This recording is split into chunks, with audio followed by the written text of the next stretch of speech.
ابو بکر جس طرح نبی کریم صلی اللہ علیہ وسلم کے دوست ہیں، ساتھی ہیں، رازدار ہیں، نبی کریم صلی اللہ علیہ وسلم نے ان کو امیر حج اپنے سے پہلے مقرر کیا، اور یہ حضرت ابو بکر ہی کو شرف حاصل ہے کہ انہوں نے مکہ میں اعلان کیا تھا کہ آج کے بعد مشرک اس دھرتی کے اندر داخل نہیں ہو سکتا۔ اور بھی بہت سے اعلانات جہاں پر وہ نبی کریم صلی اللہ علیہ وسلم کے نمائندے ہیں، دوست ہیں، اسی طرح ان کی زندگی کے بعض پہلو ایسے ہیں کہ جس طرح نبی کریم صلی اللہ علیہ وسلم بھوک برداشت کرتے۔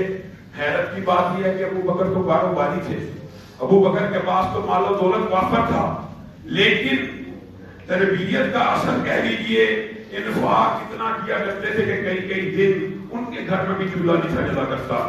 صحیح حدیث کے الفاظ ہیں، ایک مرتبہ نبی کریم صلی اللہ علیہ وسلم گھر سے نکلے، ابو بکر کو دیکھا، بھوکے ہو جی، عمر کو دیکھا، بھوکے ہو جی، آؤ تمہاری میزبانی ہوتی ہے۔ حضرت ابو ایوب انصاری کے گھر کی طرف چلے، لمبا واقعہ مختصر کر کے آپ کو بتلاتا ہوں۔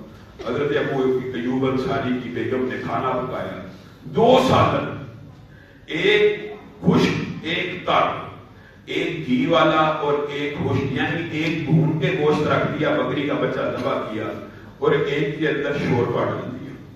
نبی کریم صلی اللہ علیہ وسلم کھا رہے ہیں، حضرت ابو بکر کھا رہے ہیں، حضرت عمر کھا رہے ہیں۔ آج آپ نے اور میں نے اپنے دسترخوان کا حساب لگانا ہے۔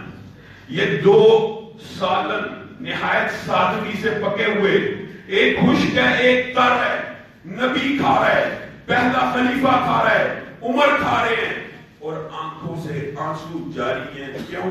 نبی کریم صلی اللہ علیہ وسلم نے آیت پڑھی، ابو بکر و عمر یہی وہ نعمتیں ہیں کہ جن کے بارے میں کل قیامت کے دن سوال ہوگا۔ صرف یہ آیت پڑھنا ہے کہ تینوں ساتھی رونا شروع ہو جاتے ہیں۔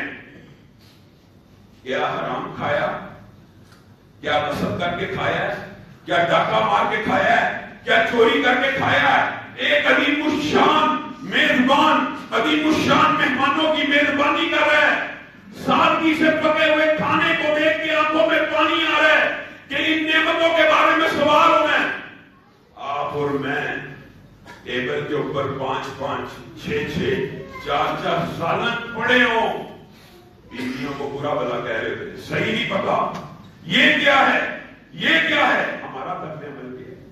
نبی کریم صلی اللہ علیہ وسلم کے یہ جو صحابی ہیں، ان کا اتنا مقام و مرتبہ ہے، اس حوالے سے گزشتہ کئی خطبات سے آپ کے سامنے اپنی گزارشات کو رکھ رہا ہوں، لیکن ایک خاص زاویے سے آپ کے سامنے وہ باتیں رکھنا چاہتا ہوں جہاں سے ثابت ہوتا ہے کہ نبی کریم صلی اللہ علیہ وسلم اور اللہ رب العزت بھی حضرت ابو بکر کی خلافت کے، اب نبی کریم کے دنیا سے جانے کے بعد حضرت ابو بکر کو خلافت دینا چاہتے تھے، اللہ بھی نبی کریم بھی۔ صحیح مسلم کی ایک حدیث، سارے اشکال یہ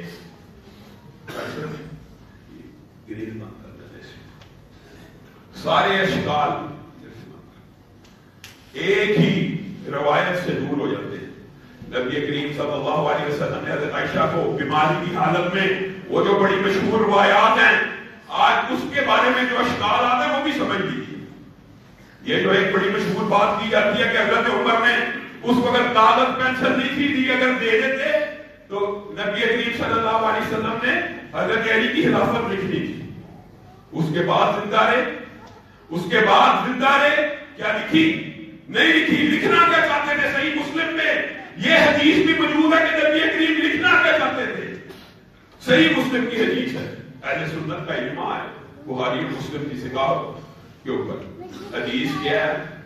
عائشہ لاؤ کاغذ اور قلم لے کے آؤ، میں تمہارے باپ کی خلافت لکھ دیتا ہوں کہ کل کوئی آنے والا یہ نہ کہے کہ ابو بکر خلافت کے مستحق نہیں ہے۔ پھر نبی کریم صلی اللہ علیہ وسلم کے الفاظ پر غور کیجیے، وَيَعْبَ اللَّهُ وَالْمُؤْمِنُونَ وَيَعْبَ اللَّهُ وَالْمُؤْمِنُونَ وَيَعْبَ اللَّهُ وَالْمُؤْمِنُونَ، اللہ کی قسم، اللہ بھی اور مومن بھی ابو بکر کی خلافت کے بغیر راضی نہیں ہوں گے۔